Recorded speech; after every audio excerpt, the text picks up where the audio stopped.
अभी जो यानी कि आप लोग ये मान छोटी चुके हैं, बनके यानी कि आप लोग ये मान चुके हैं कि आप अलग अलग रहकर बीजेपी को नहीं हरा सकते। कांग्रेस एक बड़ी नेशनल पार्टी के साथ आप विलय कर जाओ तभी बीजेपी को हरा सकते हैं।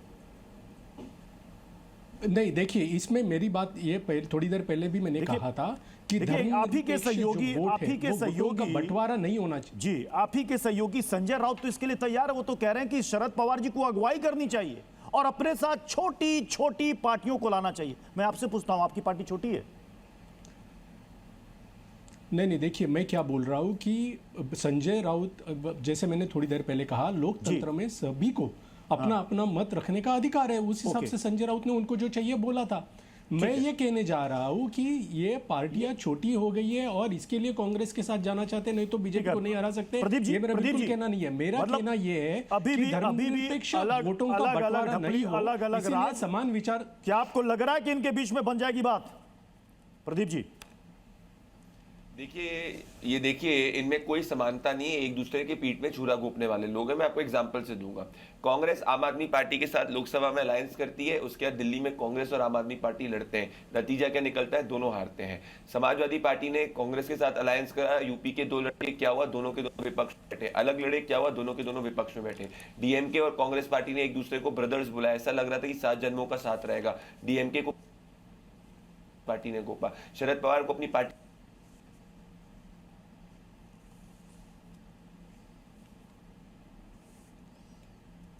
में इतनी इनसिक्योरिटीज है कि एक दूसरे का टांग खींचने में ही लगे। एक बड़ी बात कहूंगा, इन्होंने बड़ी ईडी सीबीआई की बात करी। याद करिए उद्धव ठाकरे ने प्रीपोल अलायंस किसके साथ किया था? बीजेपी।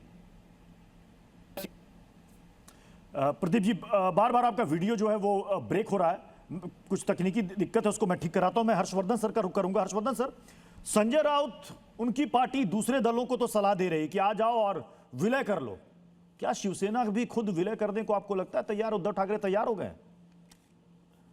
नहीं, देखिए प्रत्युष भाई, सबसे पहले तो ये कि मुझे लगता है कि कुछ बातें जरा ऐसी करनी चाहिए ना कि ये वाला भ्रम टूटे। आपने जब उस वक्त सुना नहीं अजय वर्मा जी ने क्या कहा? राजस्थान के विकास के लिए उस वक्त सब हुआ था। तो अजय भाई अच्छे प्रवक्ता हैं कांग्रेस पार्टी के, मतलब बढ़िया है। कांग्रेस आपातकाल भी लगाए तो देश के विकास के लिए लगाती है, लोकतंत्र को खत्म कर दे तो देश के विकास के लिए करती है। ये बड़ा सुंदर है, मतलब इससे बढ़िया कुछ हो नहीं सकता। और आप लोग कह रहे हैं कि पार्टी में कौन जाता है।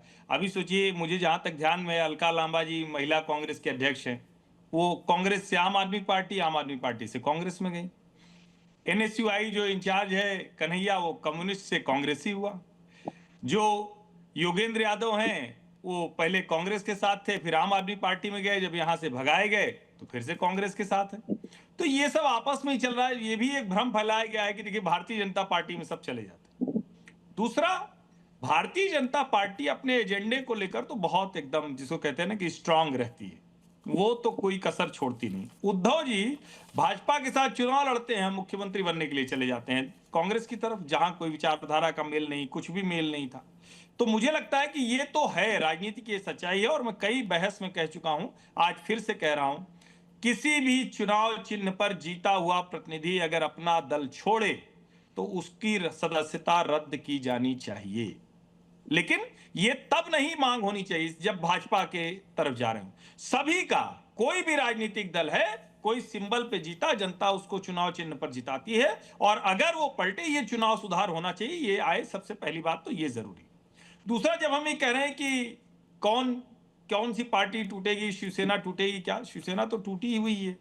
और एनसीपी तो देखिए लगभग दोनों खेमा वो एक ही तरह की अब बात करने लगा है। सुप्रिया सुले जी को भी सुनिए तो बहुत, मुझे सुनेत्रा पवार जी और सुप्रिया सुले जी, उनकी बात में कोई बहुत अंतर अब तो नहीं दिखता है।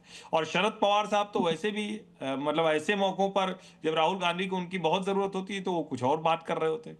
असली सवाल यह है कि क्या सचमुच विपक्ष एक साथ होकर कोई लड़ाई लड़ने के लिए ऐसी तैयार है? क्योंकि जब वो एक साथ भी होते हैं तो एक दूसरे से लड़ रहे होते हैं। क्या राहुल गांधी को सचमुच नेता मानने को तैयार हैं? ये सारे सवाल हैं। क्योंकि बाकी तो देखिए ठीक है, जो भी पार्टी सत्ता में होती है वो चाहती है कि ज्यादा से ज्यादा लोग उसके साथ आए।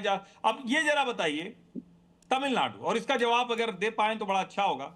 तमिलनाडु में भारतीय जनता पार्टी क्या स्टालिन को किसी कीमत पर अपने साथ ला पाती? अगर राहुल जी ने 5 विधायक लेकर विजय जी के बराबर की कुर्सी पर बैठकर स्टालिन को अपमानित न किया होता। जरा बताइए उसमें कौन सा तोड़ लिया, कौन सा क्या हो गया, कौन सा ईडी सीबीआई हो गया, ये भी जरा बताना चाहिए। और बाकी तो ठीक है, केरल में सरकार बन जाए, तमिलनाडु में सरकार बदल जाए तो उस सबसे फर्क नहीं पड़ता, बाकी हर जगह वो सब दिखता रहता है। तो अजय जी। जनता ये देखती है, इसीलिए इस तरह अजय जी। के कुतर्कों पर उसका भरोसा नहीं होता।